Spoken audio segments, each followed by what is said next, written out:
And call this meeting of the Dunn County Board of Adjustment to order. My name is Crystal Halverson. I serve as chair of the board, and I live in Elk Mound Township. I'll have the other members of this board introduce themselves and what township they're from, and that will serve as our roll call.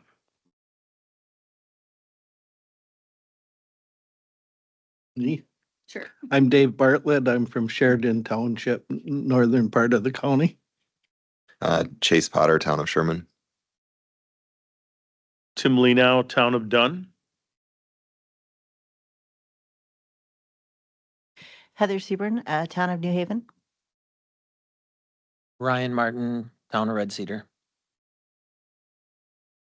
Okay, thank you all. We do have a quorum. Before I begin, I want to confirm that the proper notice has been given for this meeting and the two scheduled public hearings. Tammy? Good morning. Yes, the notice for the two public hearing items were message or put in the Colfax Messenger for October 1st and October 8th, along with the Tribune Press Reporter for the milestone Matthew construction hearing. Thank you. Okay, first I'm just going to ask for a motion to approve last minutes from August 18th, 2025. So moved. Thank you, Tim. Do I have a second? I'll second second. that. A tie. We'll give it to David. Thanks. All in favor, please signify by saying aye. Aye. Any opposed? Okay, so our minutes are in the record. Before we begin the public hearings, I want to give a little information to the gallery. The Zoning Board of Adjustment functions like a court and must follow state laws and local zoning ordinances. The Zoning Board cannot change or ignore any part of the zoning ordinance or state laws, but must apply the laws as written. The Zoning Board may only grant a variance, special exception, or administrative appeal if the applicant provides evidence showing that they meet all the legal standards for that decision. The legal standards the zoning board will use to decide on each application have been provided to the applicant and will be described at this meeting. Each hearing will be opened by receiving the staff report. The applicant will be sworn in and present the reasons and evidence to support why they think they meet the legal standard for the variance or special exception. The board may ask questions of the zoning staff and applicant. Witnesses will be sworn in and allowed to give testimony related to why the legal standards are or are not met, whether they're in favor of, opposed to, or simply have additional information to present. Once the board has all the necessary facts, the chair will close the hearing and the board will deliberate and decide in front of the public whether the applicant has met the legal standard. Written decisions based on the evidence at the hearing and whether the zoning board finds that the applicant has met all standards will be available. The evidence and deliberation of the board will be filed in the zoning office and mailed to the parties involved as soon as possible. Minutes and decisions are available in the office.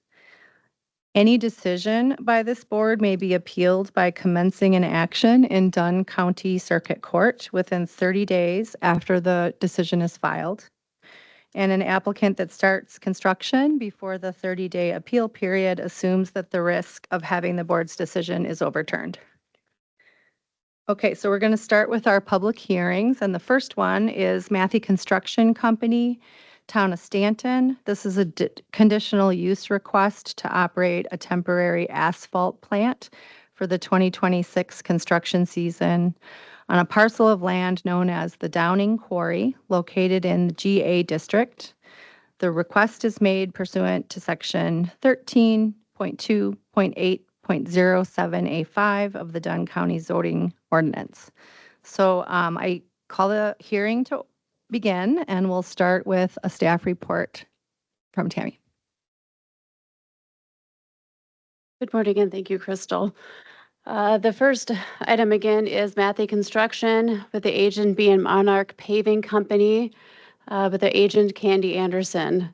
The site is actually, the address is actually a St. Croix County address at 1131 County Road W, which is Downing, Wisconsin. The request today for the board to consider is to operate a temporary asphalt plant for the 2026 construction season on a parcel of land known as the Downing Quarry. Again, this is listed or posted in the Colfax Messenger and the Tribune Press Reporter for October 1st and October 8th. The neighboring property owners within 300 feet, Dunn County, Land Conservation, St. Croix County, Zoning, Highway Departments, along with the local townships were all notified of this hearing today.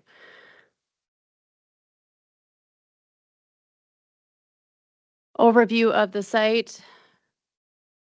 You can see here, again, over Village of Downing to the north. The upper right-hand corner photo is showing the overall mining operation, and along with the proposed parcel that it'll be located on is in the lower right-hand corner there.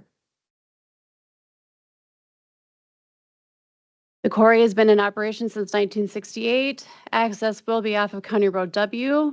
It's a 32-acre parcel where the proposed asphalt plant will be located. The temporary asphalt plant will be used primarily to serve Wisconsin DOT project 8650-074 for State Highway 128 from US Highway 12 to State Road 170. They would also supply Dunn and St. Croix County Highway Departments and other local municipalities or private businesses. The schedule for the site is expected to last for 6 to 8 weeks, but they are requesting for that entire 26 construction season to adjust for weather and any project constraints. Hours of operation will be 5:30 a.m. to 9 o'clock p.m. Their hours may exceed that if for maintenance needs Monday through Saturday. They'll utilize existing entrance and exit off of County Road W. The next several slides just outline the regulatory authority involved with this. So we got Wisconsin Department of Transportation, which regulates the quality of the materials that are produced as part of the asphalt plant. Wisconsin Department of Natural Resources, which will permit the temporary asphalt plant for an air quality permit and a stormwater permit.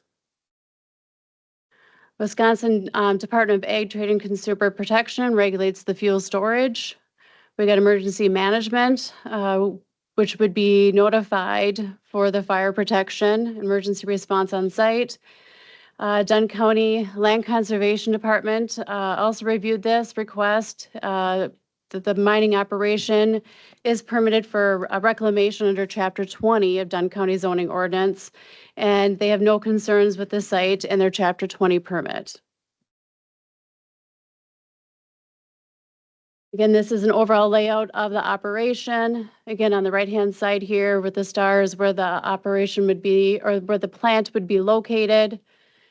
And below here is the schematic of what that operation would look like. Again, that's kind of very small detail. If the committee chooses to go back in greater detail, please let me know. The town of Staten did send a letter regarding the request with the timing of this hearing and their board meeting. They will take formal action at their meeting tomorrow night. But this basically acknowledges that the request and that this was, also approved back in 2021 and there were no concerns at that time.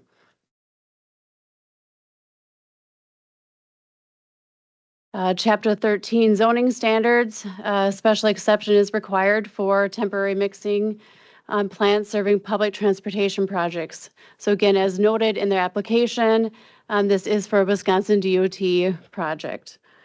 General purpose and the general purpose of the general agricultural district is intended to accommodate agricultural uses, agriculture supporting commercial uses and residential uses while preserving the natural resources and open spaces.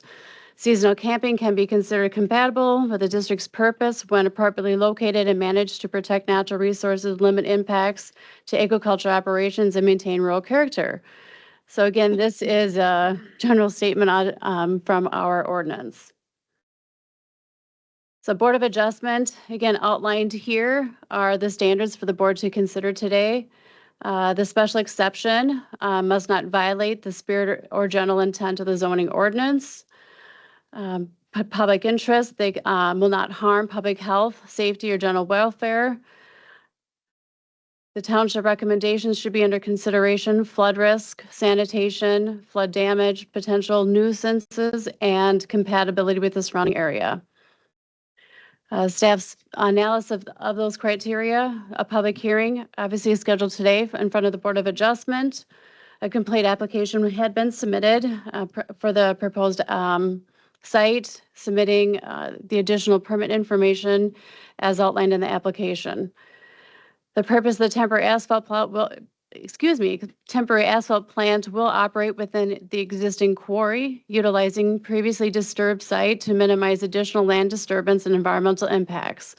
The proposal is consistent with the ordinance intent to allow temporary compatible industrial activities in appropriate locations while protecting natural resources, maintaining rural character, and supporting local infrastructural needs. Again, the town of Stanton has reviewed the proposal and is expected to take formal action at its October 21st, 2025 meeting. The site is located out of any designated floodplain. No potable water or well or permanent sanitation system is proposed. Sanitary facilities will be provided by a licensed vendor for the use of employees and customers. The proposal is not located in a designated floodplain and is upland terrain with internal drainage, so flood damage susceptibility is minimum. Nuisance factors, since this is within an existing quarry, potential nuisance factors such as noise, dust, and odor are mitigated as follow. Noise, the quarry's natural topography and vegetative buffers provide screening. Portable equipment used at the site incorporates modern technology and reduce operational noise. The asphalt plant is equipped with a bag house as required by the facility's air quality permit to control emissions. Odor, the fumes are mitigated through the use of, and hopefully an odor neutralizing EcoSorb. Again, the applicant is here. They can address any of the nuisance factors outlined here. And finally, lighting, no permanent lighting is proposed. In the event that nighttime operation or maintenance are necessary, downward facing lights will be used to minimize offsite light impacts. The proposed use is compatible with the existing quarry operation, consistent with the comprehensive plan goal of supporting local infrastructure and construction projects. The temporary nature of the use and the location within an active quarry limit conflicts with surrounding land uses. The Board of Adjustment today has, after reviewing all the information, has the option to approve the request or approve the request with additional or modification conditions, deny the request, or postpone the decision to consider information gathered or request additional information. That is the end of my staff report. Thank you. Does anybody who is seated on the board have any questions for Tammy? Crystal, I have. Yep, go ahead, Tim. All right. Tammy, quick question. Generally, these situations, these activities create a huge amount of dust. And my concern is I see water mitigation was mentioned. What does that all entail? And the applicant can respond further, but typically it's just they have a truck that goes around and waters the site down. Okay. When the site is dry after, continuous periods of dryness, then they would be able to have a water truck wet down the area. And a lot of dust if they don't do that also. Correct. But there is a plan for that then. The applicant can address that. Typically, they're not crushing activities out here, so this is just related to the asphalt plant Okay. specifically. That was usually the question I ever had. Used to drive truck and Okay, there were things that got pretty dusty in those plants. sure. Yep. So just a question for you. It's sort of a procedural thing because I'm not familiar with this sort of application. It looks like all of these permits were approved back in 2017. And so are we to assume that nobody at the state or anywhere else has looked at any of this in the last 8 years? And is it typical for these things to just continue to be reused year after year? That's correct. So the plant itself, the mobile plant are permitted. And so there's an expiration date, and I'll let the applicant explain that process, but yes, that it's their permitting that covers that plant. And if it doesn't change over time, then that permit can get renewed or extended.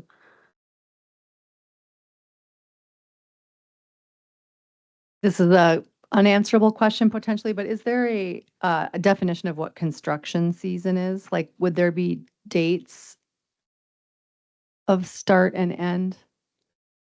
Soon as road bans come off. Yeah, I was thinking. And I guess until freeze up, I mean, I think that's a really good question as far as when that construction season ends. Yeah. Significant snow cover, but I'm assuming, I mean, again, I don't mean to keep pushing this off to the applicant, but I think they'll be able to address when the season typically ends for mixing of asphalt. Thank you. And you mentioned 2021. Was that the last time that this was used for asphalt production? That's correct. And was it the same applicant? Correct. Yeah, okay, Yep. thanks. Yep, so they bring in it's a mobile asphalt plant that is brought in. So it was brought in for that 2021 construction season. Thank you. Any other questions, Jay? Tammy, I have a question. Are you aware of any complaints to any temporary asphalt plants in the last 10 years in Dunn County? I'm not aware of anything. Thank you. Okay, I think our next step would be to call the applicant up.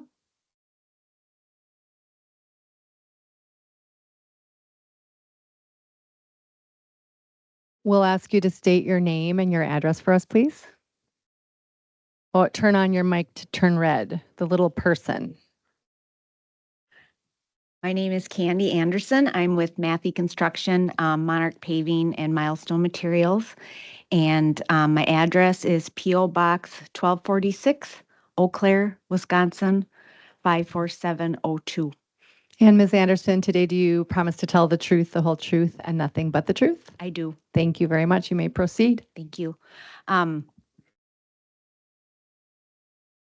Tammy did a good job with summarizing the staff report. I jotted down some of the questions. And just to summarize, we're asking for a permit for a temporary asphalt plant. And so we move our temporary plants in and out of places for specific road construction projects. And so in 2026, the Wisconsin Department of Transportation is going to be paving highway, well, we're asking to pave, but they'll be letting Highway 128. It's about a 7.8 mile project, and it's going to go from US Highway 12 to Highway 170. We're asking to bring the plant into the Downing Quarry to set to be as close to the project as possible. The closer we are, the less distance we have to travel, and it just makes it more cost effective. So it's normal to ask for the entire construction season, which I also have Nick Klobus. He's in charge of the asphalt plant. Might have to ask him to come up and help me with that. But typically construction season will start in the spring when the weather warms up and end in the winter. We ask for the entire season only because of timing. Like if we get a big rainstorm, we might project to move the plant in April and we get rain or something that pushes the project back 3 or 4 weeks. And then, so we're still in there, or the plant gets at another project and gets running late and doesn't get in when we thought it was going to get in. But typically the plant would sit there for about 6 to 8 weeks. So it wouldn't sit there the entire 2026 construction season. And something I thought of that might be helpful is we could notify Tammy when the plant would be moving in and then also when it's moving out. We've done that in other situations too. As far as dust goes, we do have water trucks that will water the site down. The entrance on the St. Croix County side is what we would be using to go in and out. And that is also paved, and we can be sweeping that. We also try to minimize any dust from the piles going from conveyor to conveyor by decreasing those drop points in between conveyors. So we do have that for dust control, and that's part of our air permit for the asphalt plant. We also do, so one of the questions was the air permit from 2017, and that is normal. The plant is issued a permit, but we also have compliance things that our environmental department has to submit to the DNR every year to assure compliance with that permit. So we have to have our environmental department be doing that every year. So hopefully that answers some of the questions. If I missed anything, please let me know. I tried to jot everything down, but I might have missed something. Could you put up the slide that shows the nuisance, the 4 points of nuisance? Ms. Anderson, maybe you could just go through those 1 through 6 right there. Yes. Or I'm sorry, 1 through 4.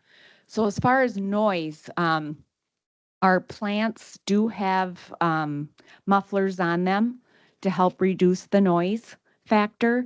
And being that it's inside of the quarry, that is usually very helpful to keep the noise inside of the quarry. Now, there's going to be some noise, but being that it's in the quarry versus being up on top, it's going to be able to contain that noise a lot better than if it was sitting in the middle of an open field or somewhere like that. Dust and emissions. So all of our asphalt plants are air tested, air quality tested. We also have bag houses on them. So what those are is it's like 800 small filter bags that are on the plant. It's called a bag house. And what those do is the outside of the bag actually catches the dust and the particulate matter so that it stays on the bags instead of going into the air. So when you see an asphalt plant, you'll see air vapor coming out, not dust. Our plants also are computer run. So we have backlight sensors to test for any holes that might come into the bags. Then the plant's got to shut down and replace any bags that might have a hole in them or might be damaged. We also have combustion analyzers, so different computers that are monitoring emissions while the plant is running. If something isn't right, the plant's got to shut down and fix it because it won't be able to operate. Odor, so EcoSorb, what that is it's an odor neutralizer. So asphalt plants, you'll smell the asphalt.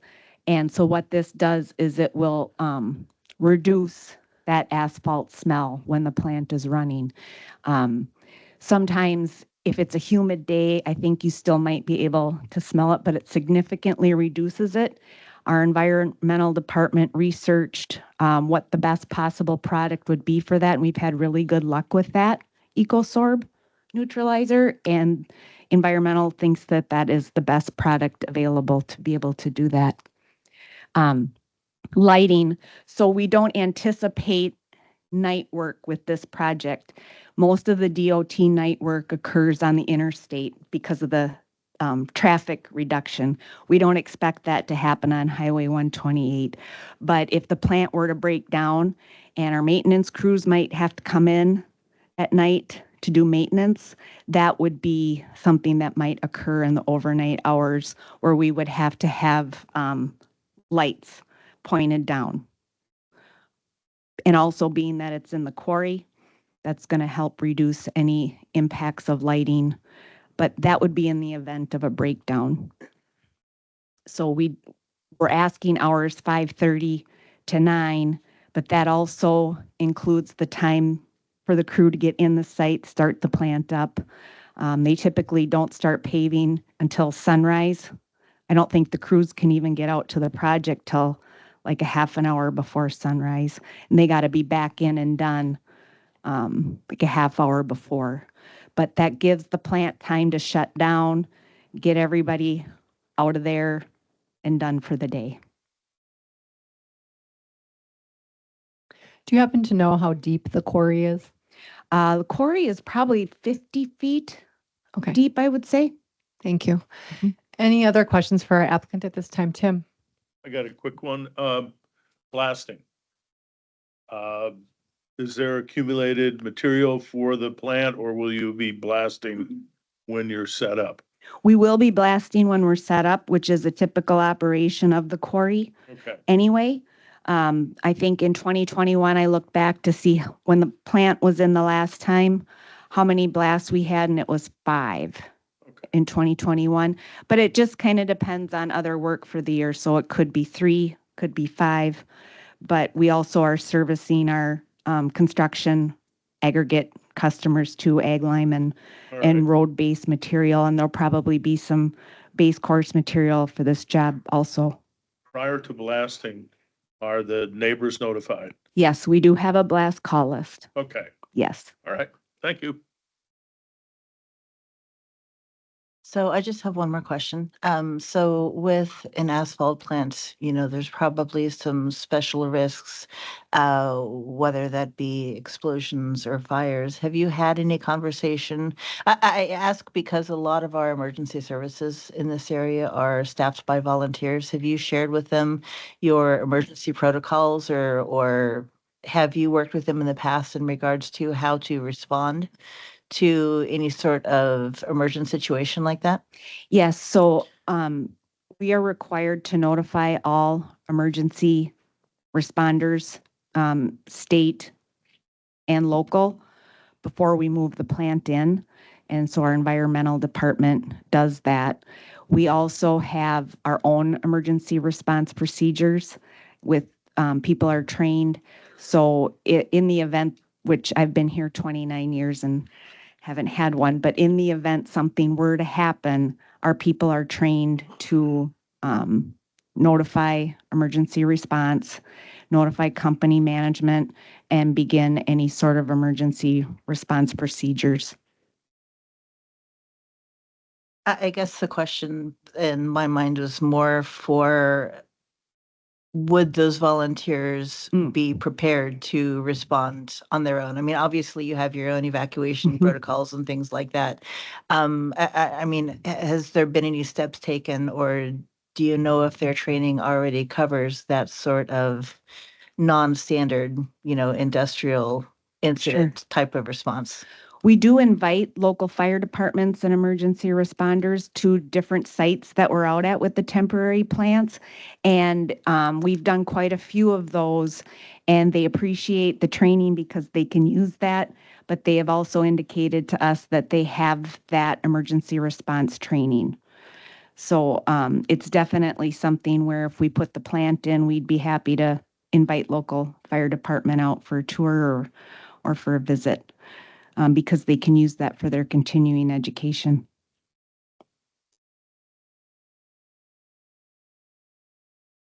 In the event that neighboring municipalities were to decide to asphalt some roads and Monarch was bidding, they would, I assume that asphalt would come out of this plant that would be nearby, and so it would be an advantage to the townships in the bidding process.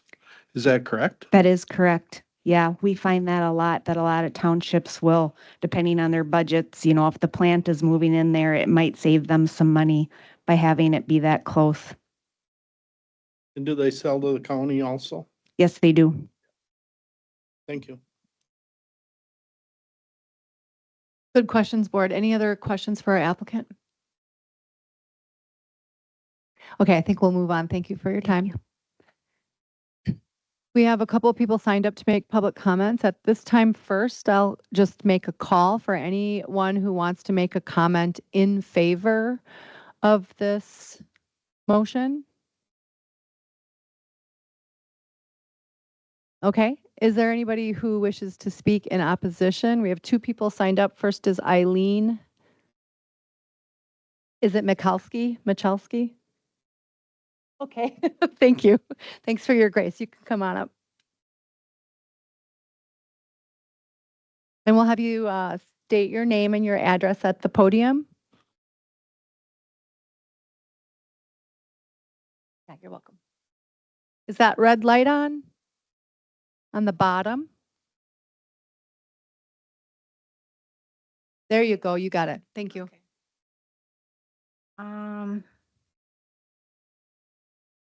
Let's see, you already covered the So, I'm sorry. First, I'm can you sorry, say your name and address? Eileen Mahalski, N 9282 County Road Q, Downing, Wisconsin. And Eileen, today, do you swear to tell the truth, the whole truth, and nothing but the truth? Always. Very good. You may proceed. Okay, you already covered the dust collection. Let's see. Will air quality emissions be measured, Candy? You only can make a comment, but we can address that question when we're in deliberation, so we'll make a note of it. Okay. Will the quantity they produce be limited?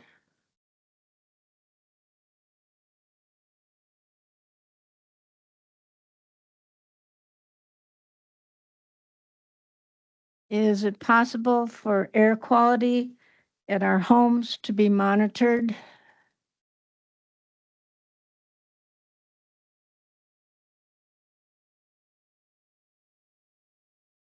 Okay. Emission tests by the Environmental Protection Agency have found the pollutants of particulate matter, sulfur dioxide, carbon monoxide, oxides of nitrogen, polycyclic aromatic hydrocarbons, volatile organic compounds, and some metals. So my question is, if we smell the asphalt plant, are we breathing these pollutants?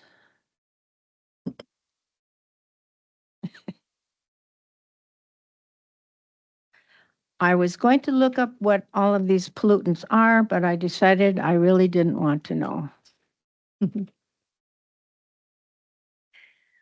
Okay, asphalt production health impact assessment at a plant in Washington State showed more heart diseases, more respiratory diseases, more hypertension and lung cancer than the state of Washington as a whole. These findings were in the county where the asphalt plant was located. I do not know how long a person has to be exposed to pollutants before contracting the conditions, but hopefully longer than the temporary asphalt plant will be operating in my area. When will you make a decision on whether to allow the permit or not? I mean, they've got a permit, but you said there was a 30-day before you make a decision. And so I was wondering if you have any idea when the decision will be made.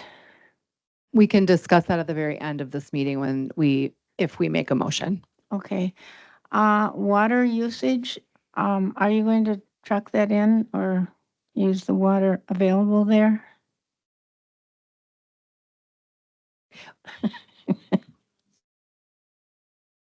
Okay. Let's see, was there something, was the people that live across the road from the quarry notified of the meeting today?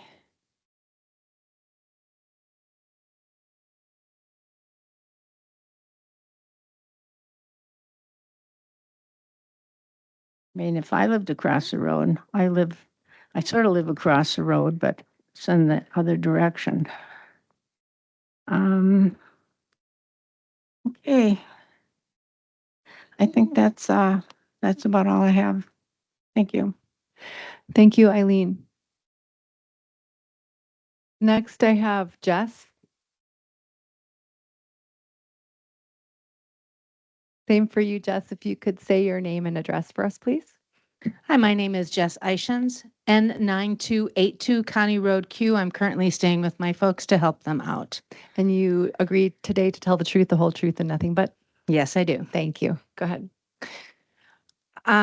Some questions that I have got are, so I'm just going to list out the questions. Does the temporary plant have the same regulations on air quality as the regular plant? And who will be regulating these emissions? And will they be regulated? Is it all up to Matthew Construction to be regulating these, or is it something that the county is going to be looking into. I'm interested in knowing if the EcoZorb technology, is this a recent technology using the bathhouse for air emissions?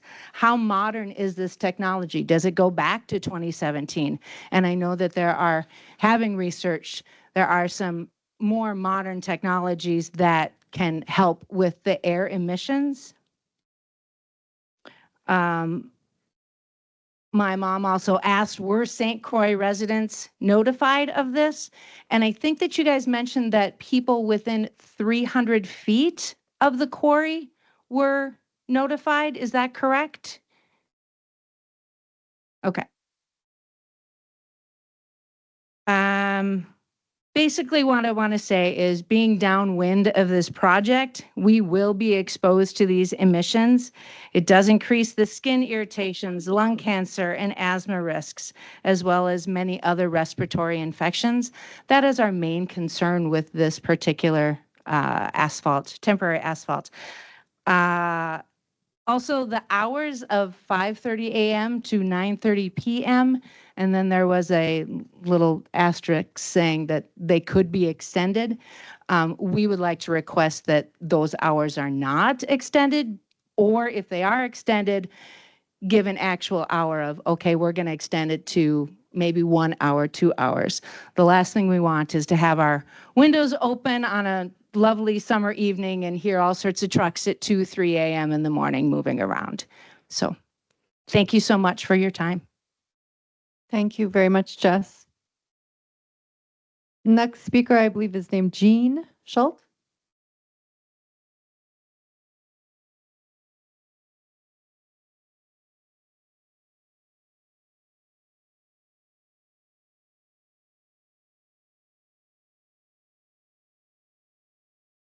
You could say your name and address for us to start us off. My name is Gene Schultz. I own 1101 County Road W. I just heard the. And today you agreed to tell the truth, the whole truth, and nothing but. Yes, I. Thank you very much. Go ahead. Wait, the cops outside of the door? I have questions, and I have even more questions now that I've heard the presentation. Usage time, 6 to 8 weeks. Don't have a lot of problem with that, but you got it over the course of a half a year. So that could actually turn into a half a year's worth of temporary asphalt plant because there doesn't appear to be any limitation on the back ends of those things. So I would certainly like that to be discussed. These hours of operation, they've never started out there that early. I've owned that property for over 20 years. It's always been 6 to 8. That's what it's always been. It's never been before 6. It's never been after 8. And I think those are perfectly suitable hours to operate in. My God, how many hours do you need to run an asphalt plant? The trucks are going to be coming out there after dark if you keep it open later than that. Temporary lighting, I don't really care about that. Whoa, explosion. Temporary lighting, that I don't think that's too big of an issue. And what else? The water. This might be a question that maybe Candy can answer directly. If you don't mind me asking her, I don't think she'll mind answering it. I believe you have a high service well that you put in for the frac sanding when the frac sanding was there. You didn't drill that well? You do not have a 10,000 gallon well there. A minute, you don't have that? So you have no water at that facility. We're going to just make sure this is limited to comments and we can decide to discuss Okay, some of this in our well, discussion. I'd like to know if the water is going to be protected. And I mean if there's a well there, I would like that well, and if it's not in use, if it's a temporary well, like I was led to believe, that was put in for the washing of the frac sand, which wasn't allowed to happen, and it's got moved to another quarry down near Knapp, I believe. But if that well is in existence and it's not being used, I would like it to be temporarily capped while this is in in the process.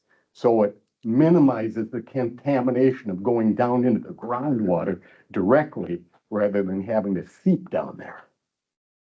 Let me see what else here. Hauling increase.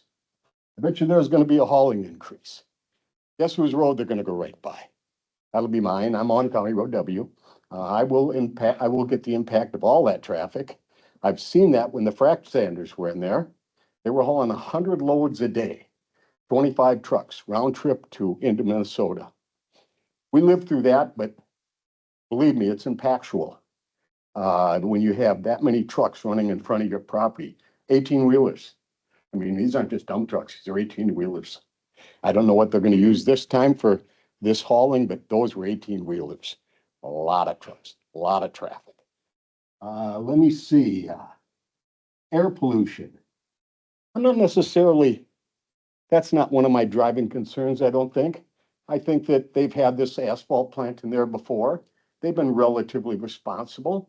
I don't really have any problem with that. And Candy, I don't have any problem with this whole thing. I just have a couple of things I'd like to have addressed here. And restoration. Are they gonna restore it like it was before they came in? That's always been the goal of the quarry. Once the quarry is done with whatever they're gonna take out of there, God knows how many years from now, decades probably, but there is supposed to be a restoration plan. And I was hoping that this would be they would at least restore the property to be how it looked before the asphalt plant. I know it's a quarry, so that shouldn't take a lot. A dozer should be able to do that pretty easily. So I don't think that's a stretch to work under.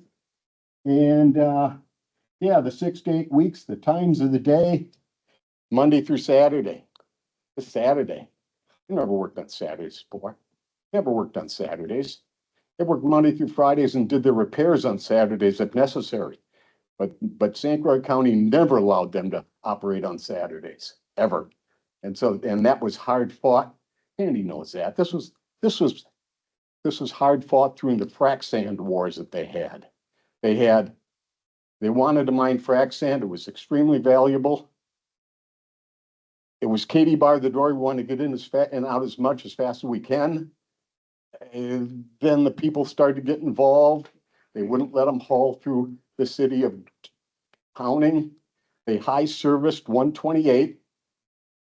Thank you. To make it year round. And so doesn't have road bans on it anymore from the quarry entrance to 128 County Road W is all high service now. That was a very kind thing for them to do. They did it all on their own nickel. And they did it faster than any county could have ever possibly have done it because they own the paving company, okay? I think they made it with a phone call. I think it was that simple. And it's kind of like, we want this done and we want it done as fast as humanly possible. And guess what? It got done and it got done quickly. So they're not bad actors in my mind. I own the adjacent property right across the fence line. I'm south of them. There's probably not going to be too many people who are going to get more impacted than I am.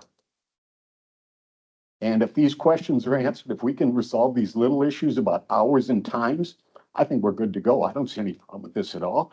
And I know, one further question. Is this going to be located in they have a multiple county property situation. I believe they leased the property in St. Croix County, and I think they might own the property in Dunn County. I'm not sure about that. But what I would like to know is if the asphalt plant is going to be set up in St. Croix County or in Dunn County, because they own about an 80-acre stretch there. So is it going to be on the 40 that they got in Dunn, or is it going to be on the 40 that they lease in St. Croix County? I think that's the end of my questions. So thank you very much for your time. Appreciate it. Thank you, Gene. Anyone else who would like to talk on the subject at hand?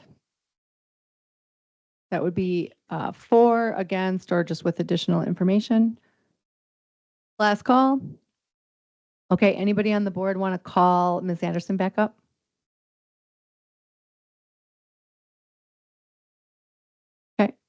If the applicant could please return to the podium.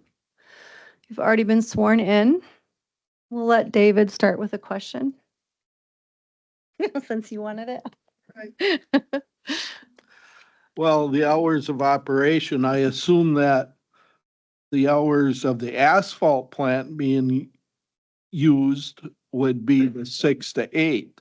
The hours you're asking for is getting it ready, shutting it down, and any extra hours that would go past the normal sunset to sunrise would be for maintenance, which the asphalt plant probably wouldn't be working, but would be being worked on for maintenance. Am I correct on that stuff? That is correct. We Okay. would not be paving at 9:30, or sorry, at 5:30 in the morning or at 9 o'clock at night.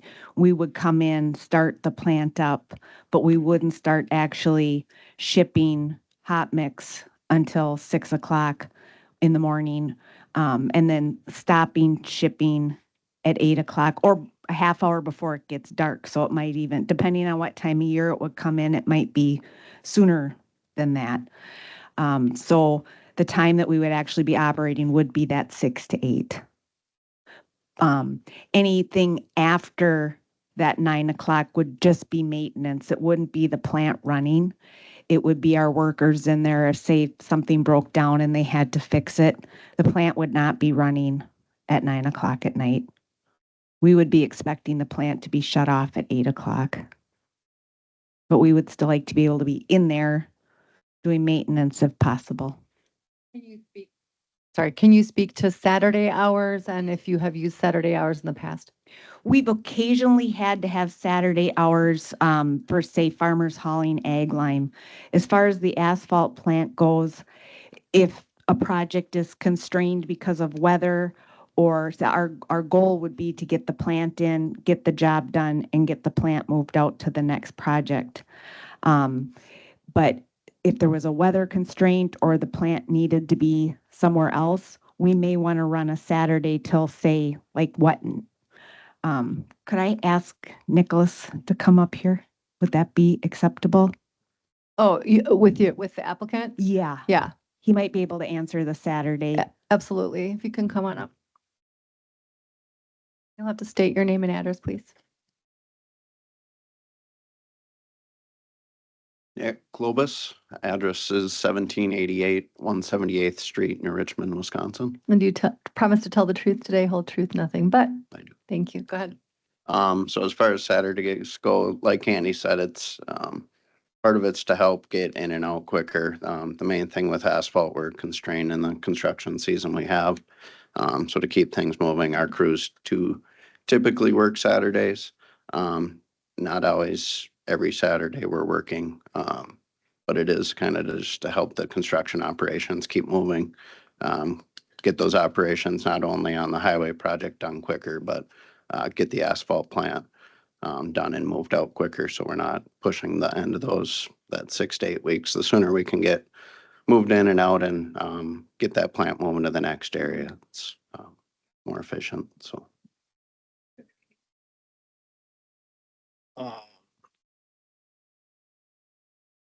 Well, the 6 to 8 week period, there was some question about that, and I assume that it would, weather-wise, makes a big difference in how long it's there and how much local municipalities probably take advantage of the plant being close. I could see a township deciding to do a little extra paving this next year, because it's, trucking saves a lot of money, and if it has to come from up by Amory or wherever, there's only one company around that usually bids for asphalt in Dunn County, especially northern Dunn County. So I could see that would affect a lot of the time that it's there. Yeah, like you said, we don't know the exact quantity yet. If we get the highway work, then we notify the counties and some of the municipalities if they have any work they'd like to do at the same time. that affects how long we're in there, but the main reason we're asking for that April to November is we don't know our project constraints with the Highway 128 project, if the DNR or DOT has any scheduling constraints on what time of the year we can start. That's kind of the big reason it's open for the construction season. But yeah, we don't want to be in there longer than that 6 to 8 weeks. Those portable plants move in and out of 4 or 5 sites a year. So How many environmental and environmental health and safety professionals does Matthew employ? That's a good question. We have an entire department of environmental staff. Just off the top of my head, I can think of 10, but I don't know the exact number of how many there are. How frequently then is this plant monitored? I mean, you've mentioned some things that I'm quite familiar with your bag houses, your air permitting requirements. I'm assuming there's some combustible dust stuff in there as well with a plant of this nature. So how often are your environmental health and safety professionals on site monitoring those systems? Our plants are required to be air tested every 4 years unless they're under a certain limit. And then the DNR, they're required every 2 years. But if we get under a certain limit with the testing, then the DNR changes it to 4 years. And this plant has had a track record of emissions under the limits. So we test every 4 years for emissions. But there is reporting. So our foremen are required to do daily environmental reporting, which, correct me if I'm wrong, Nick, is all logged by the computer at the plant while that's running. That has to be submitted to the environmental department. That has to be submitted to the DNR annually Excellent. for their review. Thank you. And then you did mention too that this plant is equipped with some automation that if you do end up with some holes in your bag houses, your filter medium, the plant is automated. It does shut down. Correct. Excellent. Thank you. I'm hopeful that you might address the water. Is there a well on the property? There is not a high cap well on the property. There is a low cap well on the property. We do use that for our dust control. And another thing that I forgot to mention before with the dust control is we do use calcium chloride on the roads also. But there is not a high cap well on site. Thank you.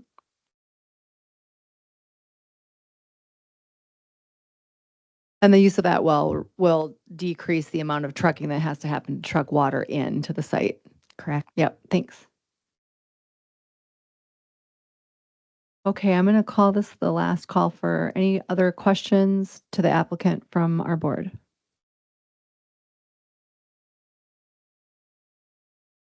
Okay, great. You may be seated, and I am going to, at this time, close the public hearing.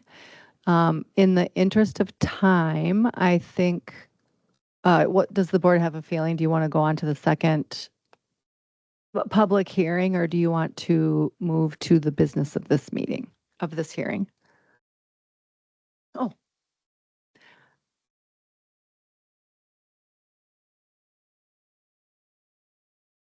Oh. Did you, I think yeah. The question was whether or not there's any more board members that have a question. And once you've been up there to do your public comments, then I think we can call you back up, but at the pleasure of this board. So what were you saying? Do you want to move to a decision point here? I would like to move forward with this decision. Okay. So I'm going to go ahead and close the public hearing, and then we'll skip right now our second public hearing and move to the first business item, which is consideration of this request by Matthew to operate the temporary asphalt plant for the 2026 construction season.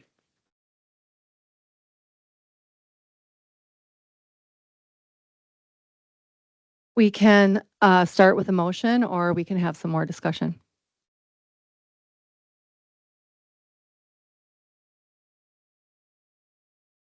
Tammy, can you bring up the criteria that we need to consider?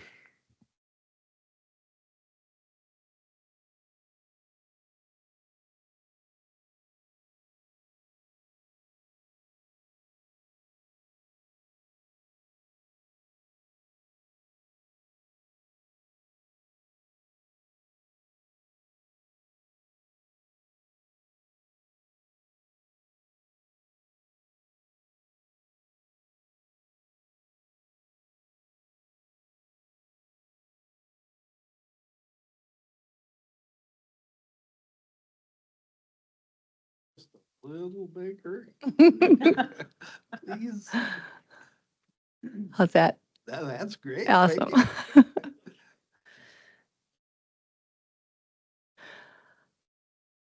Okay, so Tammy went through these in her report, and at this time, members of the board can also read through again and see if there are any that we want to discuss specifically.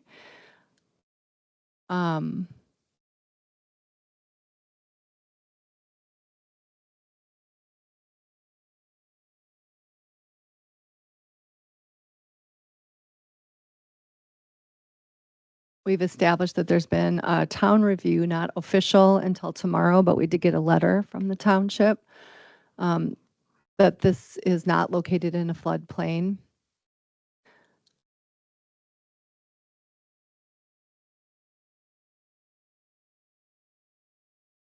In regards to the nuisance factors, the applicant said that to control dust and emissions, there are water trucks, sweeping, bag houses, automatic computer monitoring of the systems.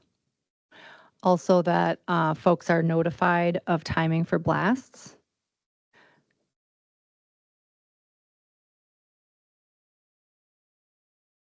For noise, we learned about mufflers, the fact that the plant itself is inside the quarry, and again with the blast call list.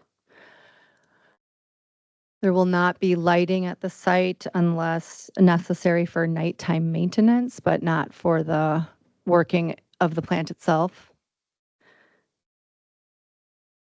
And we also learned about some odor mitigation.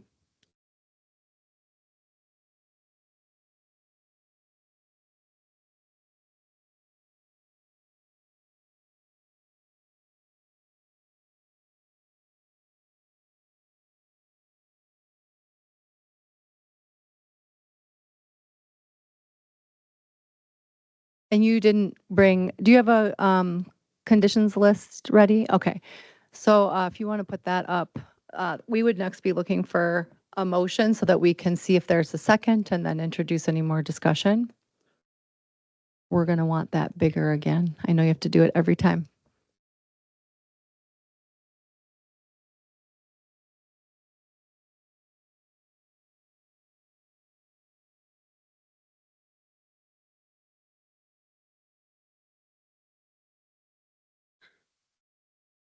And this is just the standard opening. You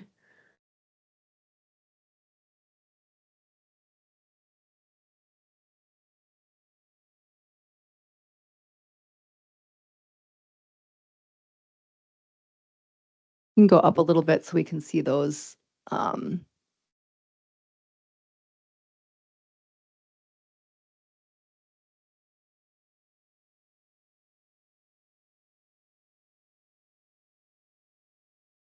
Actually, now I think it's down a bit to see the conditions. Okay, so now right now it's the top two lines that we can barely see, Roman numerals 5 and 6. Sorry, the That's other okay. way. Yeah, sorry.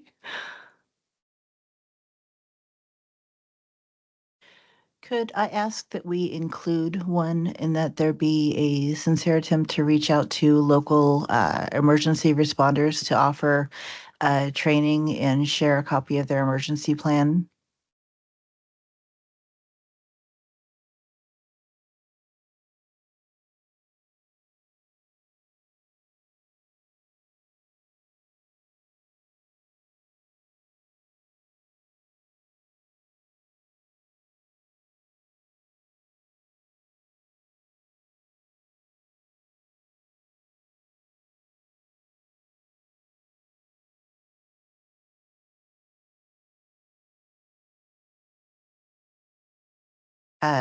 Offered emergency response training specific to industrial accidents.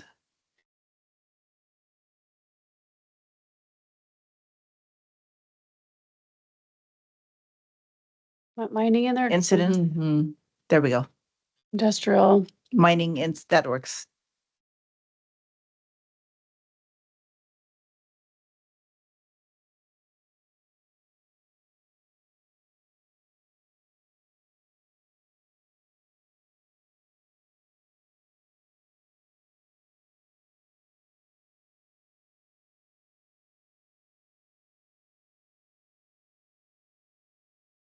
Heather, do you want to attach I don't know, like in the first 3 weeks of operation?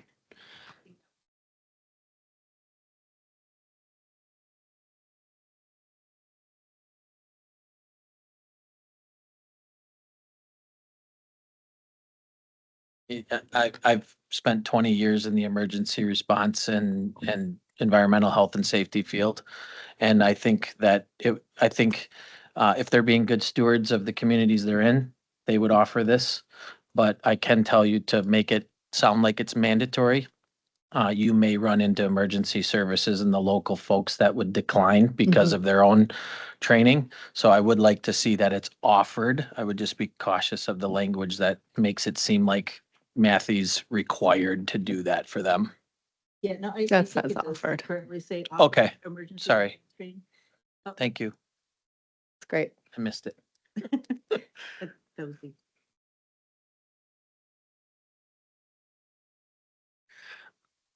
So I guess just some general discussion as we're looking at these conditions. I guess I haven't had the opportunity to live next to a temporary paving plant.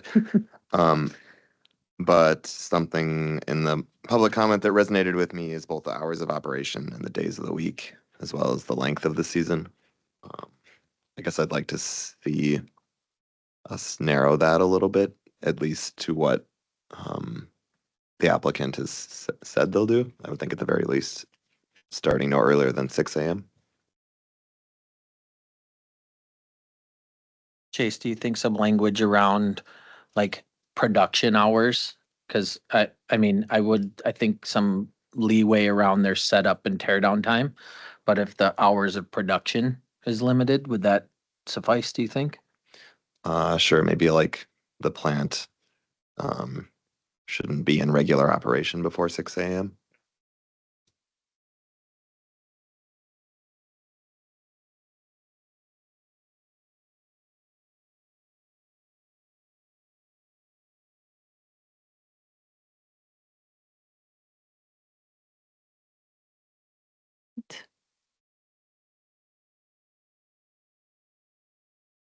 Yeah.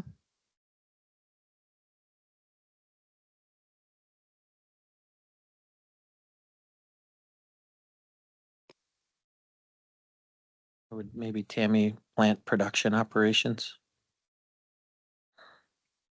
That allows them some leeway for maintenance and other setup and tear down time and.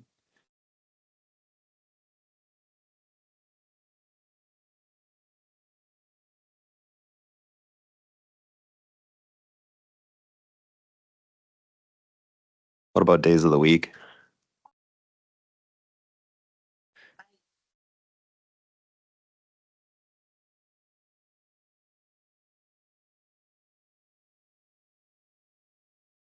Most large You have to- construction. Most large construction companies, try to avoid paying Saturday wages. And so typically, if it's a Saturday, it's because there's been some sort of weather events or anything else that's going to affect the deadlines. And so I would think that their goal would probably be to limit it to Monday through Friday regardless. And I think that it would probably have a significant negative impact, considering that they're already planning on running pretty much the entire day, and they obviously can't operate at night. It would have a significant impact on their business if we were to limit the Saturdays, because there would be no way to, crash production in order to try to meet deadlines if they had 4 straight days of rain, or any other adverse weather. Yeah, I would tend to agree with Heather that, this type of industry is based off efficiency and being on to the next project.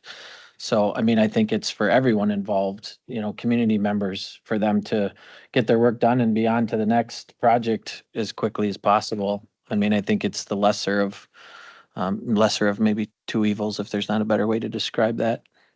I agree with Heather. I think it would handcuff that operation if weather wasn't great.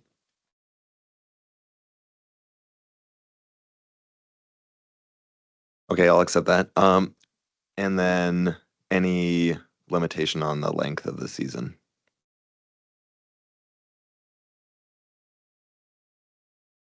speak to that because they, they know the state of Wisconsin is going to go out for bids on that portion of 128. But the state of Wisconsin, when they go out for bids, they're probably going to have a timetable sometime next year in the working season, but they have no idea what that's going to be. So for us to put limitations on it, we could be limiting Monarch or Matthew, whichever one bids, whether they could bid or not, or they'd have to come back to us and ask for a different timetable. It's going to be in their best interest to get in and out as quick as possible, no matter what time of the summer it is, depending on how much work they get from municipalities. That bid is going to be, or that timetable from the state is a certain amount of weeks. It always is, just like they did 64 this last year. Depending when the state says they could start up at 64, I think the state said to start middle of June, if I remember. The state stopped them or delayed it until later, a few weeks later. I was in contact because it's in our township. And then it was a certain amount of weeks. It was like 3 weeks and it was done. But the state, has the timetable. So I don't think we should limit them. Go ahead. I guess I meant more like a certain number of weeks, and my concern is twofold. I guess the first one is that the ordinance doesn't contain any language as far as what temporary is. We know and we understand that they do have timetables. These plants are very expensive. They don't want them sitting idle. They want to get the job done and move out. I guess it's coming more from a place of, I would like the residents who have to live next to this next summer to know that it's not going to exceed a maximum number of weeks, say 12 weeks, that could occur anytime during the summer. I guess that's more of what I was thinking than saying like, well, it can't be after August 1st or. I think based on the documentation provided, the limitation is the 2026 construction season. To David's point, I mean, I think there's too many unknowns, in my opinion, that they don't control. So I think it is defined based off of the 2026 construction season, whatever that may be, whether that's April to November or May to December, I don't know, but I think temporary is the 2026 construction season. The applicant hasn't asked for more than 8 weeks to operate the plant, however.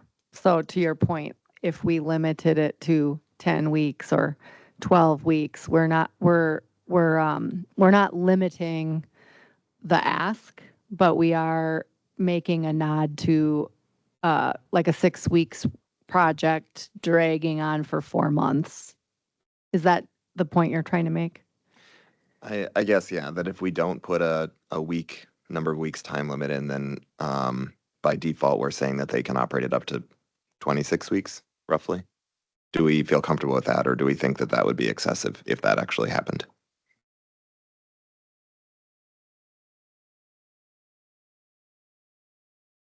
That, in reality, that won't happen because they're in business. They have to get it in and out as quick as possible.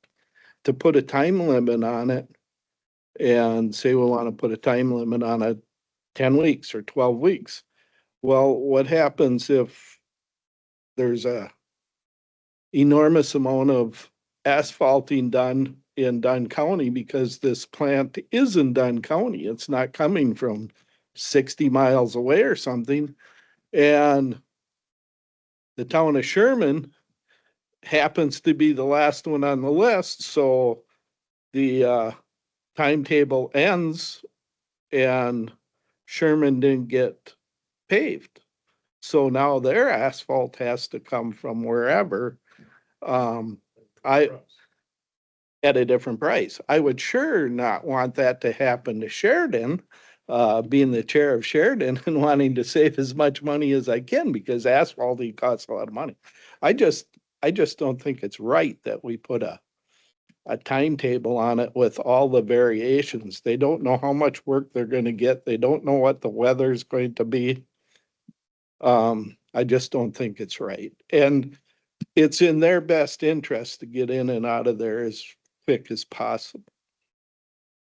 Well, and asphalt being an outdoor activity does have a natural end time anyway, and I'm not sure when they typically consider that, whether that be the end of October or the beginning of November. But after that, it's simply not possible to continue laying asphalt. It's becomes unfeasible. So there will be a end date, within 2026 that I think can be reasonably anticipated, even if it can't necessarily be exactly pinpointed. With all the, I think I agree with Dave. With Wisconsin, our weather patterns, I think it's reasonable to believe that, yes, half the year is 26 weeks, but we all know that summer doesn't last that long in Wisconsin. And I think, again, with all the different variables, I think it could be more of a hindrance to put a stamp on the timeline. Whereas there is some finite definition already around the 2026 construction season. I think we've all been,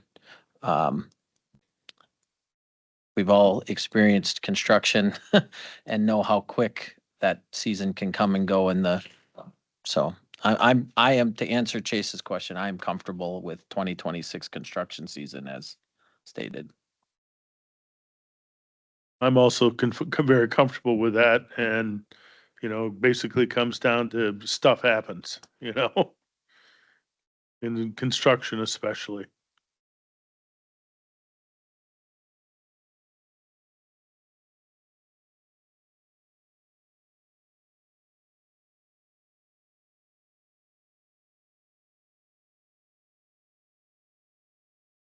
I'm going to read the motion. So long. I'll make a motion so that we can get these conditions read into the record and all hear them at once. I move that the Dunn County Board of Adjustment grant the requested conditional use subject to the following conditions. Number one, the owners of the property shall abide by all representations and commitments made in the application and during the public hearing. Number two, final approval is contingent upon formal action by the town of Stanton. Number three, the temporary asphalt plant shall operate only during the 2026 construction season as proposed in the application and supporting materials. Operations shall be limited to the approved hours of operation and include the proposed noise, dust, and odor mitigation measures, lighting practices, traffic management, and site layout. Any substantial change to these activities or site operations shall require review by the zoning administrator and may require additional board action. Plant production operations, 6 a.m. to 8 p.m., Monday through Saturday. Number four, within the first 3 weeks of operation, local emergency services will be contacted and offered emergency response training specifically to industrial mining activities and related accidents. Number five, the applicant shall provide a local point of contact for neighboring property owners to report concerns. If substantiated complaints arise regarding noise, traffic, or related impacts, the use may be subject to review and modification by the county. The applicant shall notify the county when the asphalt plant is delivered, placed into operation, and when removed. Operation records shall be provided to the county upon request. Number six, the privileges granted by this approval must be exercised for the 2026 construction season as proposed. If the temporary plant is not established and operated during the 2026 construction season, this approval shall expire 1 year from the date of this decision unless an extension is granted by the Board of Adjustment. Number seven, the approval applies only to the temporary asphalt plant operation authorized herein and is specific to the 2026 construction season. The approval does not transfer or extend to other operators, projects, or time periods without additional county review and approval. Number 8, any change in use or physical modification to the property must be reviewed by the zoning administrator for consistency with this approval. Major changes may require additional review and approval at a public hearing. Number 9, the use authorized by this approval must comply with all applicable local, state, and federal regulations. This approval does not exempt the applicant from obtaining any other required permits or approvals. That is the motion made by me. Do I have a second? I'll second it. Seconded by Tim Lino. Any further discussion at this time?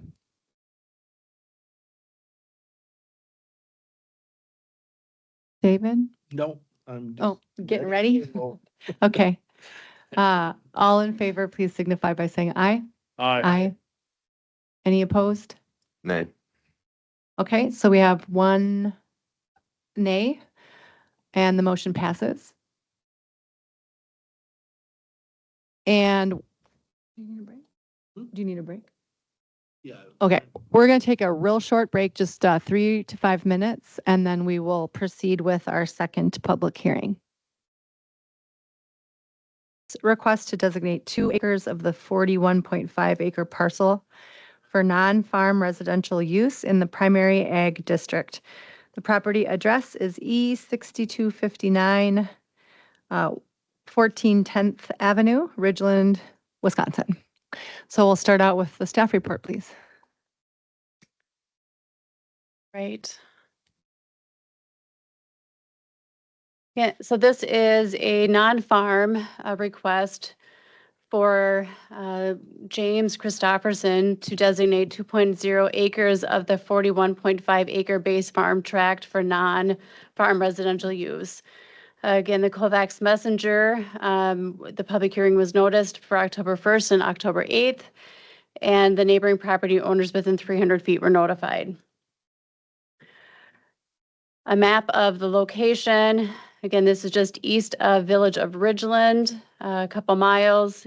The parcel of interest, or the 2 parcels of interest, are highlighted on the right-hand side. Again, it's a 1.5 acre parcel and a 40 acre parcel. Utilizing the ratio of 20 acres, there would actually be 2.07 non-farm acres available for them to utilize. The request is for 2.0. There's about 8 acres of tillable land that is being rented for soybeans and winter wheat. As outlined in Chapter 91 of the Farmland Preservation Plan and in our Chapter 13 zoning ordinance, it is a conditional use for a non-farm residential use. State standards encourage smaller residential lots to minimize farmland impacts. Highlighted here is just, and I'm noting that with a condition that a MAPA survey is completed identifying the non-farm acres. On the left-hand side is, and I could, I know there's interest in me always having these zoomed in further, but this is outlining the proposed dwelling site along with the sanitation location and a well. So they're showing that they can meet the non-farm residential use within that 2 acres. Site conditions, you can notice on the top left here, we have some steep slopes on the property, making access and a true buildable location pretty challenging. For soils out there, we actually, this site does not have those prime farmland soils designated. It's primarily non-prime, with a minor portion being that farmland of statewide importance.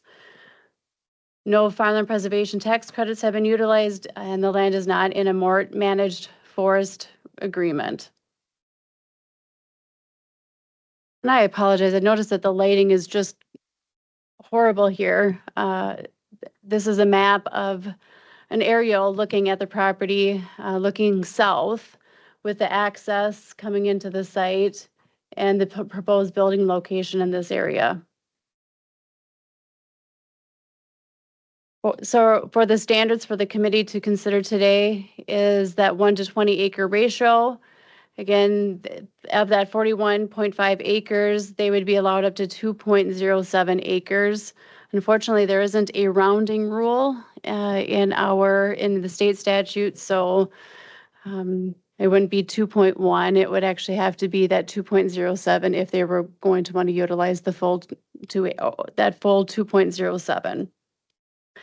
There would be no more than 4 dwelling units out of 5 in that base farm tract. Again, so there's no other residential units, so that is not a concern. The location is not going to convert prime farmland or impair any current or future agricultural uses of other protected farmland. So again, the proposed non-farm residential use is proportional and appropriate to avoid conversion of prime farmland. It is not in agricultural production. The chosen building site occupies an existing fallow area with scattered woodland, which has limited suitability for cultivation. Locating the residence is on marginal portion of the property, minimizing potential conflicts with agricultural operations. No farmland preservation or woodland tax credits are being claimed in this base farm tract. The town of Wilson reviewed the request on September 11th and did recommend approval. Similar factors as the last hearing included the township recommendation, flood risk, water, sanitation systems, flood damage, nuisance potential, and compatibility with the surrounding area. The Board of Adjustment, after reviewing all this information, may approve the request with or modified conditions, deny the request, or table postpone it for further information. And that is the end of my staff report. Thank you. Any questions from the board to Tammy? Tim? Seems pretty standard to me. Extreme. Okay. At this time, I'd like to invite the applicant up. Mr. Christofferson, if you could state your name and where you live. There's a button with a little person on it that you can press. Excellent. James Christofferson, 180 South Russell Street, Unity, Wisconsin, current address. So the perk test was done on September 20th. The builder has submitted for the sewer permit to the state. On October 10th, Jezrin Geyer from GeoPro Mapping, was on site and surveyed out the 2 acres, and it should fall in line with really close to what the proposed site was up on the screen. So Great. Thank you. I've got a couple questions I don't know if you can answer them or not. So the builder gave me a price in August. So if his price blows out of the water for what his final estimate's gonna be, and we decide to go another route, do we have to go through this whole thing again? Or because we've got the conditional use, are we good up to that point? Do you want to take an answer, Tammy? So for clarification, you're just asking, what would change for your application? So if the board approves your request today, you get 2 acres and that map of survey reflects that. Okay. The next step would be your permit. You would apply for your your zoning permit for the construction. So are you saying that building plan, if you want a further time frame to complete the project, or what would change? Well, what might change if, let's say his costs are exorbitant from what he first quoted me. So what if we decide we're not gonna go with this guy, we're gonna wait a year, find a different builder, or possibly go to a modular home to put in there? Do we have to go through all this again? Great question. So that's something the board can consider. So typically, any decision has to be acted on within a year of the decision approval. So the board could decide to give you additional time frame. As far as like the construction plans, the board doesn't review your home plans, your building plans. So as long as everything falls within that 2 acres, that'll be at staff review. So ultimately, if you need it, it sounds like that he may just need additional time to make, to complete the project. So if this does go ahead and let's say a year or two down the road, we decide to put in a detached garage or shed someplace, is that just a matter, as long as it falls within this 2 acres, is it just a matter of getting a building permit for that? That is correct. Okay. That's the only questions I had. Great. Thank you for your time. Welcome. A lot of your time. Okay.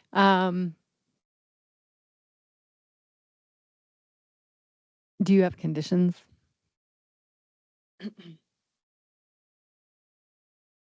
I'm sorry? Oh, yeah, I'd be happy to. Is there any other people who would like to speak in opposition or for this conditional use request? So at this time, I'll close the public hearing and we'll move into business item number 2, consideration of a request by James Christofferson for 2 acres of non-farm residential use. Thanks for that reminder.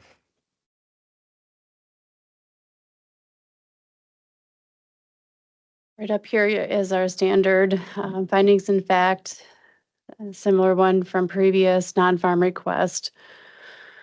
Straightforward as far as the findings go.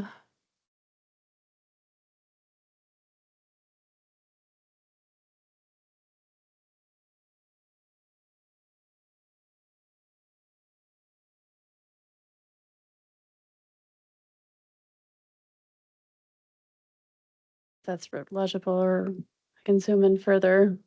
But again, ultimately, I just reflected the map of survey shall be submitted for the 2 acres, designating that. And then additionally, we require that affidavit to be recorded that references the Board of Adjustments decision and that map of survey.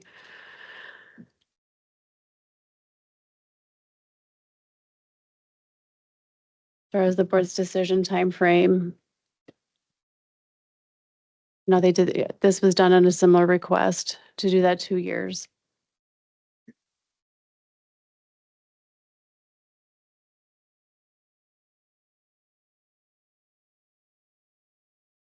And Tammy, that affidavit is just like codifying the survey results. It doesn't actually require a home to be built. Correct. It does, it references the decision today, the decision document, and the map of survey for that non-farm residential use. The structures and permits come later for that construction, but ultimately, yeah, it just will designate that non-farm use that is available.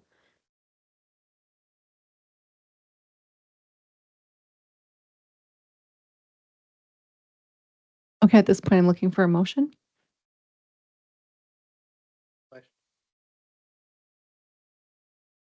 You had 2 years there in yellow. Did that at one time say 1 year and you changed it to 2? So the previous request that the board had, they gave them 2 years, just because of the timing of Okay. getting everything done and the construction season. So I just highlighted it because that was what was done last time, but the board's up All right. the discretion of what time frame you would like to Right. allow. Thank you.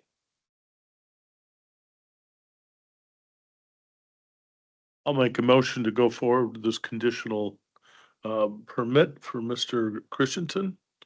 I'll second that.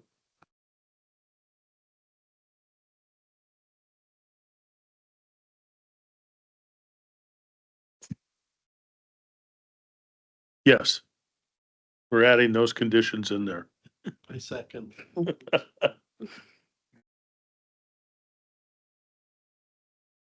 Can you just go up or down a little bit so I can see the very bottom one, the last few?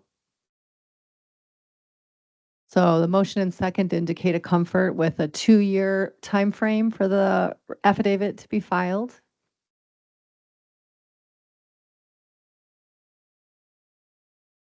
Any further discussion? All in favor, please signify by saying aye. Aye. Aye. Opposed? Okay, the motion passes.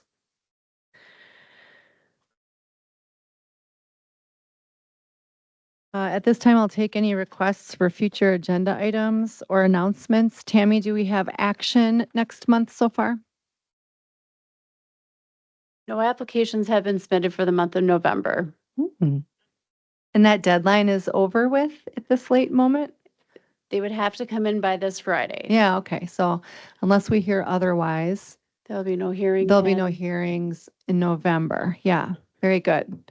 Y'all should maybe look ahead to that saved date in December, just because there's a lot of travel and situations with holidays, just to make sure we can get a quorum in December. I'll adjourn at this time. Thank you.